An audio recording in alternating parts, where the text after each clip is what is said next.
అమరావతి ఆంధ్రప్రదేశ్ రాజధానిగా చట్టబద్దమైన స్పష్టత ఇచ్చేందుకు రంగం సిద్ధమైంది. రాష్ట్ర విభజన తరువాత 10 ఏళ్లు హైదరాబాద్ ఉమ్మడి రాజధాని.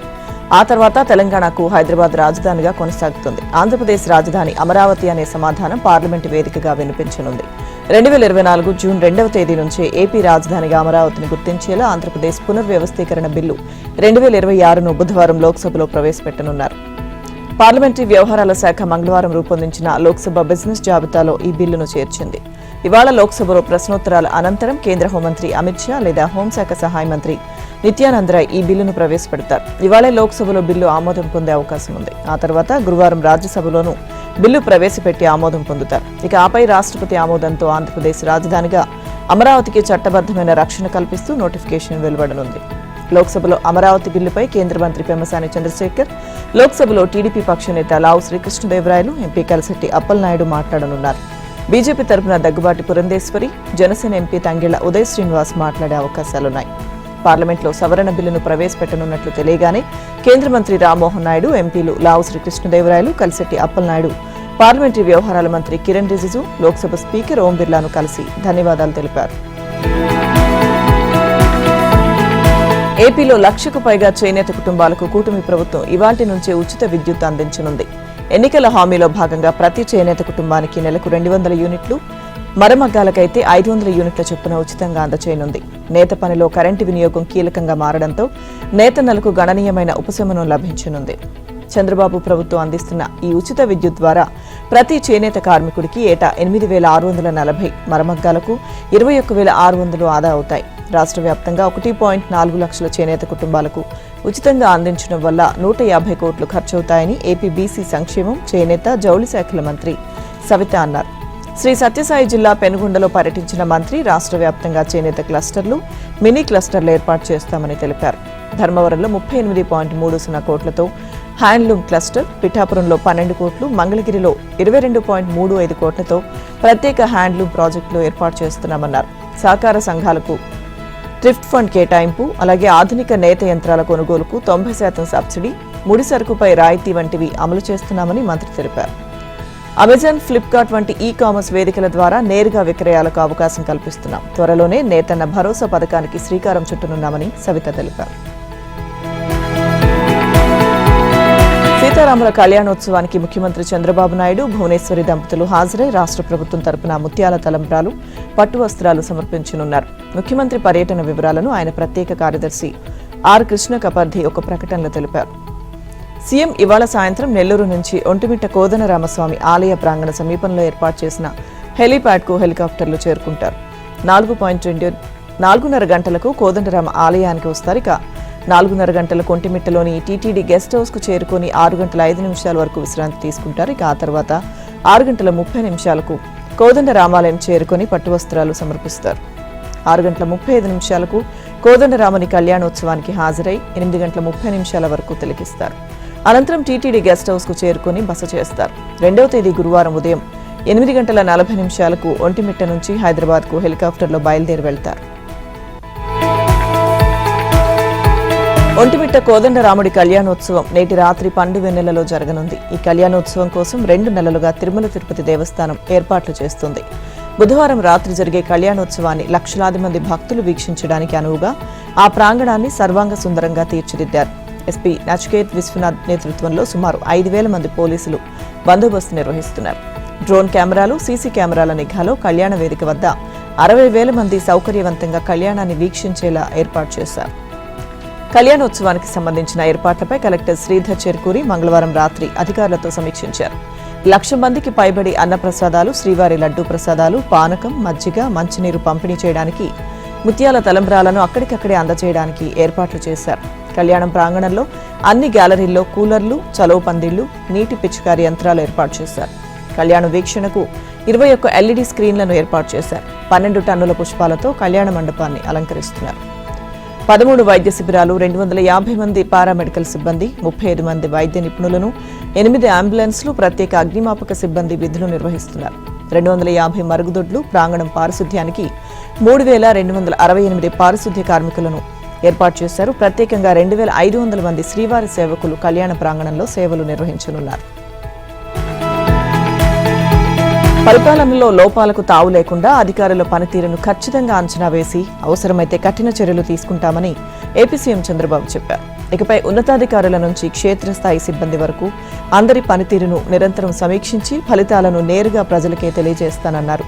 రాష్ట్ర సచివాలయంలో ఆర్టీజీఎస్ కేంద్రం నుంచి వివిధ శాఖల పనితీరుపై ఆయన సమీక్ష నిర్వహించారు. ప్రభుత్వం అమలు చేస్తున్న సంక్షేమ అభివృద్ధి కార్యక్రమాలను సమర్థవంతంగా అమలు చేయడమే కాకుండా ప్రజల్లో అవగాహన కల్పించడాన్ని ప్రాధాన్యంగా తీసుకోవాలని సీఎం సూచించారు. జిల్లా స్థాయి పరిపాలనా యంత్రాంగం సోషల్ మీడియాలో చురుగ్గా ఉండాలని సీఎం సూచించారు. తప్పుడు ప్రచారాన్ని ఖండిస్తూ ప్రభుత్వ కార్యక్రమాలను ప్రజలకు సులభంగా అర్థమయ్యేలా వివరించాలన్నారు. అవసరమైతే సోషల్ మీడియా ఇన్ఫ్లుయెన్సర్ల సేవలను వినియోగించుకోవాలని సీఎం సూచించారు. ఇక తాను జిల్లాల పర్యటనలకు వెళ్లినప్పుడు ఆకస్మిక తనిఖీలు నిర్వహిస్తానని సీఎం తెలిపారు. క్షేత్రస్థాయిలోనే శాఖల పనితీరు, అధికారుల పనితీరును విశ్లేషించి ప్రజలకు వాస్తవ పరిస్థితులను వెల్లడిస్తానన్నారు. పారదర్శక పాలనపై ప్రజల్లో నమ్మకం పెంపొందేలా చర్యలు తీసుకుంటామని సీఎం చంద్రబాబు చెప్పారు. ఇక శాంతి భద్రతల పరిరక్షణలో టెక్నాలజీ వినియోగాన్ని మరింత విస్తరించాలని సీఎం చంద్రబాబు సూచించారు. మిస్సింగ్ కేసుల పరిష్కారం, సంఘ విద్రోహ శక్తుల గుర్తింపులో ఆధునిక సాంకేతికతను వినియోగించాలన్నారు. సీసీటీవీ నెట్వర్క్ను బలోపేతం చేయాలని ఆదేశించారు. టీడీపీ నాయకులు, కార్యకర్తలు ప్రజలతో మమేకం కావాలని మంత్రి నారా లోకేష్ పిలుపునిచ్చారు. వారి సమస్యల పరిష్కారానికి కృషి చేయాలన్నారు. మంగళగిరిలోని టీడీపీ కేంద్ర కార్యాలయంలో పార్టీ క్లస్టర్ ఇన్ఛార్జీలకు శిక్షణ తరగతుల్లో భాగంగా కాఫీ కబుర్లు కార్యక్రమంలో మంత్రి లోకేష్ పాల్గొన్నారు. టీడీపీ నాయకులుగా పార్టీ భవిష్యత్తుగా మిమ్మల్ని చూస్తున్నామని, రాబోయే 4 దశాబ్దాలు పార్టీ ఏ విధంగా నడవాలో ఇక్కడున్న మీరే నిర్ణయించబోతున్నారని లోకేష్ తెలిపారు. తెలుగుదేశం పార్టీ ఒక యూనివర్సిటీ లాంటిదని, తెలంగాణ తొలి ముఖ్యమంత్రి, రెండో ముఖ్యమంత్రి తెలుగుదేశం ప్రోడక్ట్ అని అన్నారు. పార్టీలో మార్పులు రావాలని, యువకులు రావాలని, పార్టీని మరింత బలోపేతం చేయాలని ఆయన తమకు దిశానిర్దేశం చేశారని లోకేష్ చెప్పారు. ఇక ఈ కారణంగానే మార్పులు తీసుకొచ్చి ముందుకు తీసుకెళ్తున్నామని ఆయన చెప్పారు. కార్యకర్తే అధినేత అనే శాసనాన్ని అందరూ పాటించాలని అన్నారు.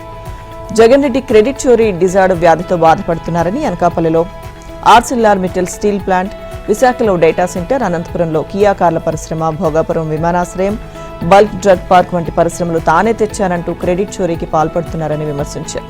ఇక ఆ జబ్బు నుంచి త్వరగా కోలుకోవాలని కోరుకుంటున్నానంటూ మంత్రి లోకేష్ ఎద్దేవా చేశారు. తుంగభద్ర డ్యాం నుంచి రాయలసీమకు నీటిని అందించే దరోజి టన్నెల్ను ఏపీ మంత్రులు పయ్యావుల, ప్రభుత్వ విప్ కాల్వ శ్రీనివాసులు పరిశీలించారు. గతంలో ఏ ఒక్కరూ టన్నెల్ పరిశీలించేందుకు సాహసించని దరోజి టన్నెల్లో ట్రాక్టర్లో వెళ్లి పరిశీలించారు. తుంగభద్ర డ్యాం నుంచి రాయలసీమకు సాగు, తాగునీరు అందించే హై లెవెల్ కెనాల్ మధ్యలో ఈ దరోజి టన్నెల్ ఉంది.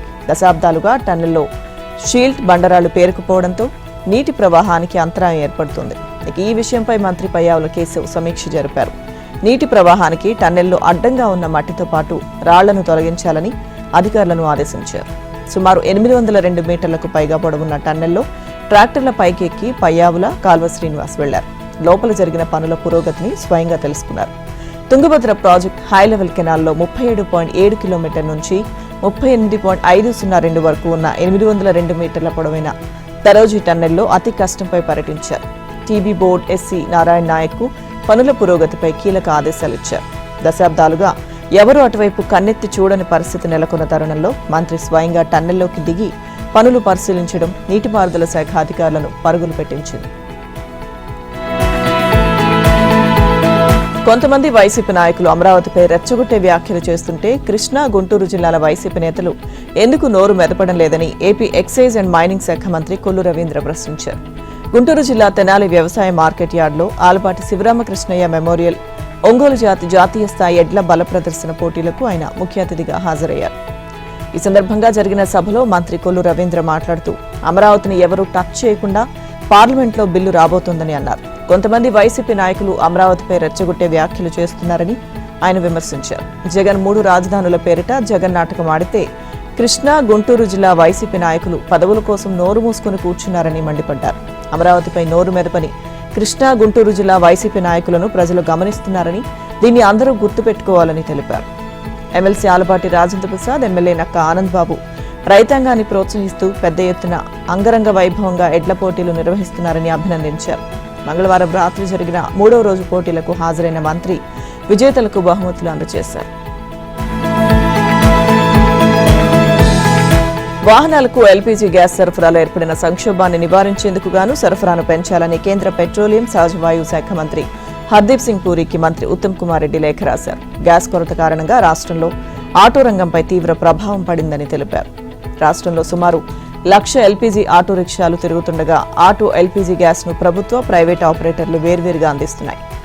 ఇక ఐఓసీఎల్, హెచ్పీసీఎల్, బీపీసీఎల్ వంటి పీఎస్యూలు సమిష్టిగా 33 అవుట్లెట్లను నిర్వహిస్తూ 20% వాటా కలిగి ఉండగా ప్రైవేట్ ఆపరేటర్లు రాష్ట్రంలో 110 అవుట్లెట్లతో 80% మార్కెట్ వాటాను కలిగి ఉన్నాయి.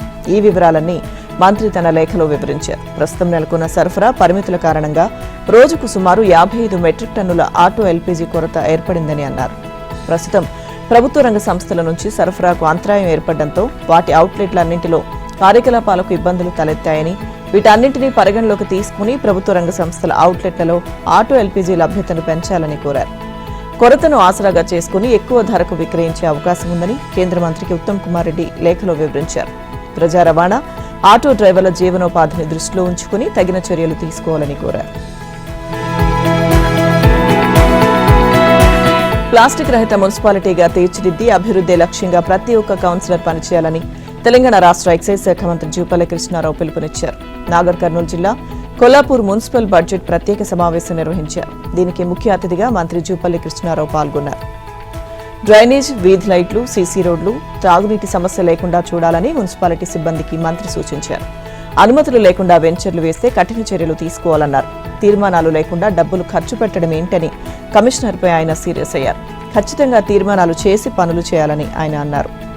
వార్డులలో ఎప్పటికప్పుడు చెత్తా చెదారం లేకుండా చూడాలని, డ్రైనేజ్, మంచినీటి సమస్యలను వెంటనే తీర్చాలని కృష్ణారావు సూచించారు. ఇక ఇంటి ట్యాక్స్, షాపుల ట్యాక్స్లలో అవకతవకలు జరిగితే కఠిన చర్యలు తీసుకుంటామని హెచ్చరించారు. ఇదిలా ఉంటే ఇంటి విస్తరణను బట్టి పన్ను విధించే విధానాన్ని 12వ వార్డు కౌన్సిలర్ సాయిరాం యాదవ్ తన మొబైల్లో మంత్రికి వివరించారు. అసెంబ్లీ సమావేశాలు దిశానిర్దేశం లేకుండానే ముగిశాయని బీఆర్ఎస్ నేత హరీష్ రావు ఆరోపించారు. కాంగ్రెస్ ప్రభుత్వం 6 గ్యారంటీలపై స్పష్టత వస్తుందని ఆశలు పెట్టుకున్న ప్రజలకు సర్కార్ నిరాశే మిగిల్చిందని విమర్శించారు. అసెంబ్లీలో ప్రజా సమస్యలపై ప్రతిపక్షాలు అడిగిన ప్రశ్నలకు జవాబివ్వకుండా తొండలు, కండల భాష మాట్లాడిన సీఎం రేవంత్ రెడ్డి సభానాయకుడికి ఉన్న ప్రతిష్టను దిగజార్చారని అన్నారు. కాంగ్రెస్ పాలకులు ఆత్మరక్షణలో పడ్డప్పుడల్లా విపక్షాలపై ఎదురుదాడి చేయడం తప్ప సభా మర్యాదను పాటించలేదని హరీష్ రావు ఎద్దేవా చేశారు. ప్రజా సమస్యలపై చర్చకు సర్కార్ ముందుకు రాలేదని, అసెంబ్లీ సమావేశాల్లో సగం రోజులు కూడా ప్రశ్నోత్తరాలు జరగలేదని హరీష్ రావు చెప్పారు. కాళేశ్వరం ప్రాజెక్టులో 1,00,000 కోట్లు కొట్టుకుపోయాయని కేంద్ర మంత్రి సీఆర్ పాటిల్ చేసిన వ్యాఖ్యలు అభ్యంతరకరమని హరీష్ స్పష్టం చేశారు. ఆయన వ్యాఖ్యలను ఖండిస్తున్నట్లు చెప్పారు. కేంద్ర మంత్రులు సీఆర్ పాటిల్, కిషన్ రెడ్డి, బండి సంజయ్లతో పాటు కాళేశ్వరంపై విమర్శలు చేస్తున్న కాంగ్రెస్ నేతలకు యాదాద్రి, భువనగిరి, చొప్పదండి, జగిత్యాల, సిద్దిపేట ప్రాంతాలకు వెళితే కాళేశ్వరంతో పండిన పచ్చని పంట పొలాలు కనిపిస్తాయని హరీష్ రావు చెప్పుకొచ్చారు. తెలంగాణ రాష్ట్రాన్ని కాంగ్రెస్ సర్కార్ అప్పుల ఊబిలోకి నెట్టేస్తోందని, రోజువారీ ఖర్చులకు ఆర్బీఐ దగ్గర చేయి చాచాల్సిన దుస్థితికి తెచ్చారని తెలంగాణ జాగృతి అధ్యక్షురాలు కల్వకుంట్ల కవిత ఆరోపించారు. కాగ్ 2024-25 నివేదికలో రాష్ట్ర ఆర్థిక పరిస్థితిపై వెల్లడించిన అంశాలు ఆందోళన కలిగిస్తున్నాయని ఒక ప్రకటనలో పేర్కొన్నారు. అధికారంలోకి రాగానే సంపద పెంచుతామని, పేదలకు పంచుతామని ప్రగల్భాలు పలికిన కాంగ్రెస్ 2024-25 ఆర్థిక సంవత్సరంలో 2 రోజులు మినహా మిగతా అన్ని రోజులు ఆర్బీఐ నుంచి చేయబదులుగా 1.30 లక్షల కోట్ల మేర అప్పు తెచ్చి రాష్ట్రాన్ని నెట్టుకురావడం సిగ్గుచేటని కవిత విమర్శించారు. కొత్త రాజకీయ పార్టీ ఏర్పాటుపై తెలంగాణ జాగృతి శ్రేణులతో సంస్థ అధ్యక్షురాలు కల్వకుంట్ల కవిత వరుస సమావేశాలు నిర్వహించనున్నారు. వాటి నుంచి శుక్రవారం వరకు ఉమ్మడి జిల్లాల వారీగా నాయకులు, కార్యకర్తలతో చర్చలు జరపనున్నారు. జాగృతి క్యాడర్ ద్వారా సలహాలు, సూచనలు తీసుకునేందుకు ఆమె వరుసగా సమావేశం కానున్నట్లు జాగృతి కార్యాలయం ఒక ప్రకటనలో తెలిపింది. ఇక ఇవాళ ఉమ్మడి హైదరాబాద్, రంగారెడ్డి, మెదక్ జిల్లాల నాయకులు, కార్యకర్తలతో కవిత సమావేశమవుతారని ప్రకటనలో తెలిపారు. గురువారం ఉమ్మడి ఆదిలాబాద్, నిజామాబాద్, కరీంనగర్ జిల్లాలు, శుక్రవారం ఉమ్మడి నల్గొండ, మహబూబ్ నగర్, ఖమ్మం, వరంగల్ జిల్లాల నాయకులతో సమావేశమవుతారని తెలిపారు. అకాల వర్షాలు, బలమైన గాలులతో నష్టపోయిన పసుపు రైతులను ఆదుకునేందుకు రాష్ట్ర ప్రభుత్వం అత్యవసర చర్యలు చేపట్టింది. రైతులు ఎలాంటి ఆందోళన చెందాల్సిన అవసరం లేదని, తేమకు గురైన పసుపును ఎటువంటి కోతలు లేకుండా పూర్తి తూకంతో కొనుగోలు చేయాలని వ్యవసాయ శాఖ మంత్రి తుమ్మల నాగేశ్వరరావు అధికారులకు ఆదేశాలు జారీ చేశారు. నిజామాబాద్ వ్యవసాయ మార్కెట్ యార్డ్కు భారీగా పసుపు రాక కొనసాగుతోంది. సోమవారం వరకు సుమారు 4,500 పసుపు కుప్పలు మార్కెట్ యార్డుకు చేరుకున్నాయి. వీటిలో ఎక్కువ భాగాన్ని పైకప్పు ఉన్న షెడ్లలో భద్రపరచగా సుమారు 500 కుప్పలు బహిరంగ ప్రదేశాల్లో నిల్వ ఉంచారు. బహిరంగ ప్రదేశాల్లో ఉన్న పసుపును సంరక్షించేందుకు మార్కెట్ కమిటీ ఆధ్వర్యంలో సుమారు 1500 టార్పాలిన్ల పంపిణీకి బిడ్డింగ్ ప్రక్రియ పూర్తయింది. అవసరమైన అన్ని ఏర్పాట్లు వేగంగా చేపట్టాలని అధికారులకు ఆదేశాలు ఇచ్చారు. ఇక ఇదిలా ఉంటే సోమవారం అర్ధరాత్రి కురిసిన వర్ష ప్రభావంతో సుమారు 35 నుంచి 40 మంది రైతులకు చెందిన 70 నుంచి 80 పసుపు కుప్పలు తేమకు గురయ్యాయి. ఈ పరిస్థితిని దృష్టిలో ఉంచుకొని తడిసిన పసుపును కూడా ఎటువంటి కోతలు లేకుండా కొనుగోలు చేయాలని అధికారులను మంత్రి ఆదేశించారు. మేలు రకానికి ప్రభుత్వం ఖరారు చేసిన ధరల ప్రకారం రైతులకు చెల్లింపులు జరిగే విధంగా చూడాలని మంత్రి తుమ్మల ఆదేశించారు.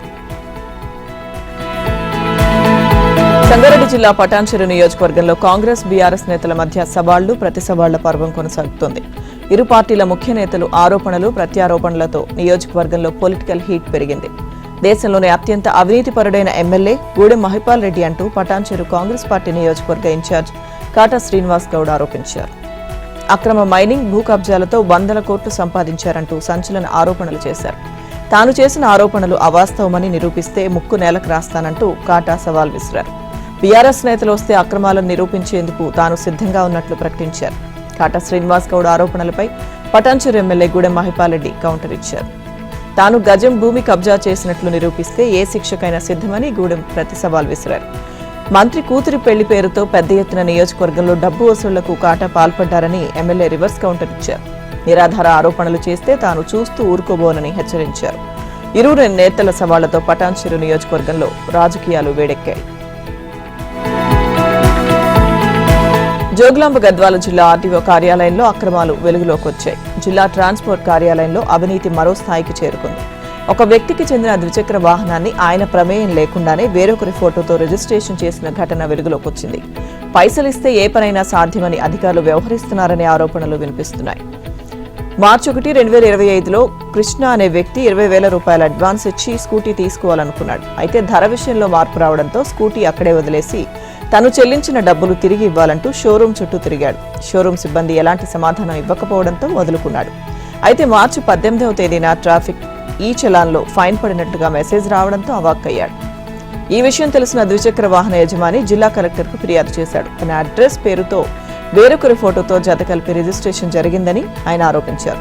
కలెక్టర్ జోక్యంతో ట్రాన్స్పోర్ట్ అధికారులు ఈ విషయంపై విచారణ చేపట్టారు. జిల్లా ట్రాన్స్పోర్ట్ అధికారి వెంకటేశ్వరరావు మాట్లాడుతూ పొరపాటు జరిగిందని విచారణ జరిపి తగిన చర్యలు తీసుకుంటామని తెలిపారు. రోడ్డు నిబంధనలు పాటిస్తూ సురక్షితంగా ఇంటికి చేరుకుంటారా లేక నిబంధనలను ఉల్లంఘించి యమపురికి చేరుకుంటారా అంటూ నల్గొండ జిల్లా మిర్యాలగూడలో పోలీసులు వినూత్న రీతిలో వాహనదారులకు అవగాహన కల్పించారు. స్థానిక కళాకారులకు యమధర్మరాజు, చిత్రగుప్తుడు, యమభటుల వేషధారణ వేయించి రోడ్డు భద్రతపై అవేర్నెస్ తీసుకొచ్చే ప్రయత్నం చేశారు. జిల్లా ఎస్పీ శరత్ చంద్రప్రవార్ ఆదేశాలతో అరైవ్ అలైవ్ కార్యక్రమంలో ఈ కార్యక్రమాన్ని చేపట్టారు. ఇక సామాన్యులకు అర్థమయ్యేలా కార్యక్రమాన్ని నిర్వహించారు. ఈ సందర్భంగా డీఎస్పీ రాజశేఖర్ రాజు మాట్లాడుతూ రోడ్లపై వెళ్లే ప్రతి వాహనదారుడు ఇంటి దగ్గర కుటుంబం ఎదురు చూస్తూ ఉంటుందని గుర్తుంచుకోవాలన్నారు. ప్రతి ఒక్క బైకర్ హెల్మెట్, కారు నడిపే వ్యక్తి సీట్ బెల్ట్ ధరించాలని సూచించారు. మద్యం, మాదక ద్రవ్యాలు తాగి వాహనాలు నడపకూడదన్నారు. మైనర్లకు వాహనాలు ఇస్తే తల్లిదండ్రులకు కేసులు తప్పవని డీఎస్పీ హెచ్చరించారు. ప్రతి ఒక్కరూ ట్రాఫిక్ నిబంధనలు పాటిస్తూ క్షేమంగా ఉండాలని కోరారు. ఏపీలో ఈ వేసవి సీజన్ మొత్తం ఎండ మంట పుట్టించనుంది. ఏప్రిల్ నుంచి జూన్ వరకు పగటి ఉష్ణోగ్రతలు సగటు కంటే ఎక్కువగా నమోదు కానున్నాయి. ఈ 3 నెలల్లో ఎక్కువ రోజులు వడగాల్పులు వీయనున్నాయి. ఏప్రిల్లో సగటున 3-4 రోజులు, మే, జూన్ నెలల్లో 10 అంతకంటే ఎక్కువ రోజులు వడగాల్పులు వీస్తాయి. రాత్రి వాతావరణం కూడా వేడిగానే ఉండనుంది. రానున్న 3 నెలలకు దేశంలో వాతావరణ పరిస్థితులు, ఎండలు, వడగాల్పులు, వర్షాలపై మంగళవారం భారత వాతావరణ శాఖ బులెటిన్ విడుదల చేసింది.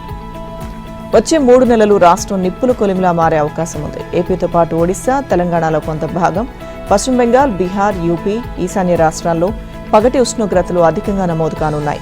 దేశంలోని మిగిలిన ప్రాంతాల్లో పగటి ఉష్ణోగ్రతలు సాధారణం లేదా అంతకంటే తక్కువగా నమోదవుతాయి. దేశంలోని 95% ప్రాంతాల్లో రాత్రి ఉష్ణోగ్రతలు సగటు కంటే ఎక్కువగా నమోదవుతాయి. ఎక్కువ రోజులు వడగాల్పులు వీస్తాయి. అయితే ఏప్రిల్లో రాష్ట్రంలోని గోదావరి జిల్లాలు తప్ప మిగిలిన ప్రాంతాల్లో పగటి, రాత్రి ఉష్ణోగ్రతలు సగటు కంటే ఎక్కువగా నమోదవుతాయి. ఇక ఏపీలో ఈశాన్య రాష్ట్రాలు తప్ప దేశంలోని అనేక ప్రాంతాల్లో సగటు కంటే ఎక్కువ వర్షపాతం నమోదు కానుంది.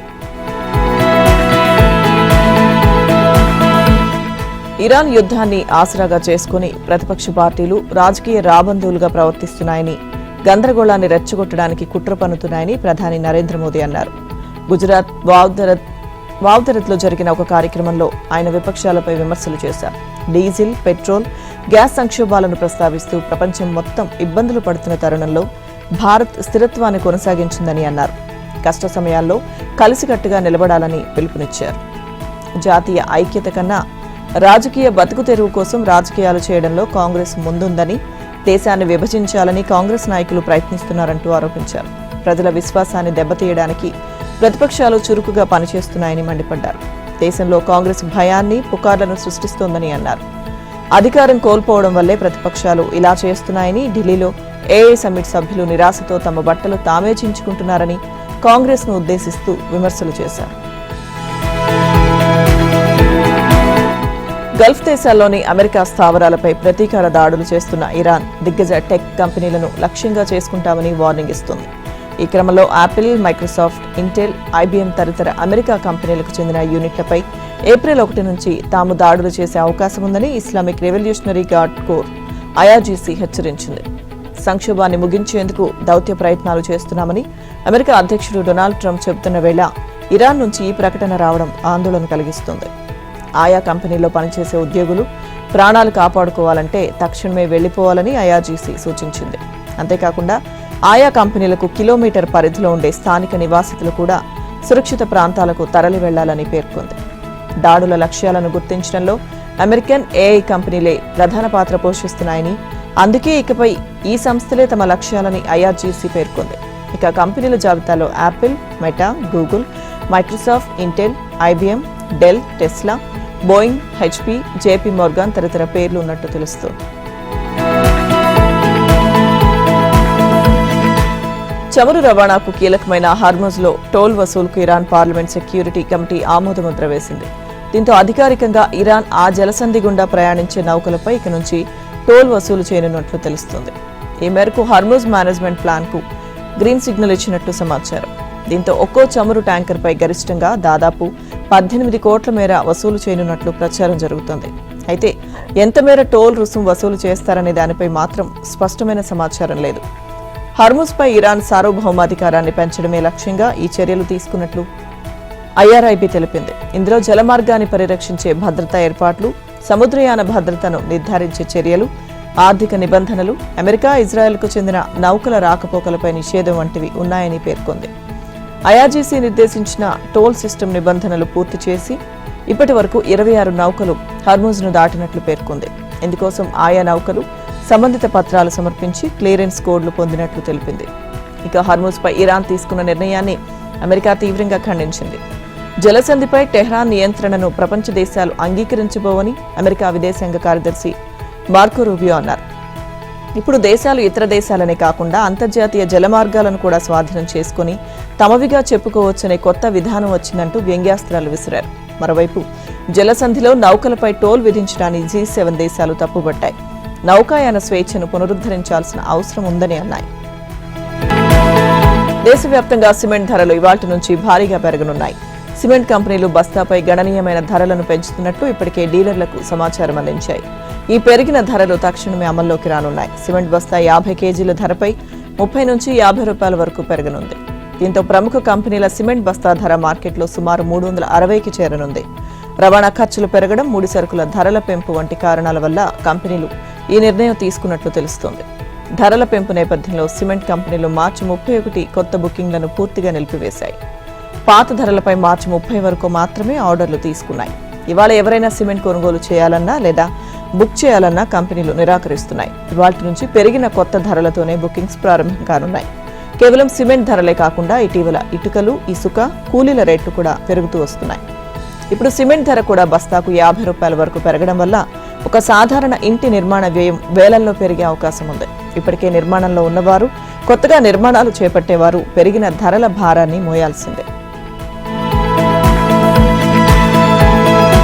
బ్యాంకింగ్ రంగంలో మరో కీలక సంస్కరణకు భారతీయ రిజర్వ్ బ్యాంక్ సిద్ధమవుతోంది. ఈ ప్రయత్నాలు ఫలిస్తే మీ బ్యాంకు ఖాతాను కూడా ఒక బ్యాంకు నుంచి మరో బ్యాంకుకు అదే ఖాతా నంబర్తో తేలిగ్గా మార్చుకోవచ్చు. పేమెంట్స్ విజన్ 2028 భాగంగా ఆర్బీఐ ఈ కీలక సంస్కరణ తీసుకురావాలని భావిస్తోంది.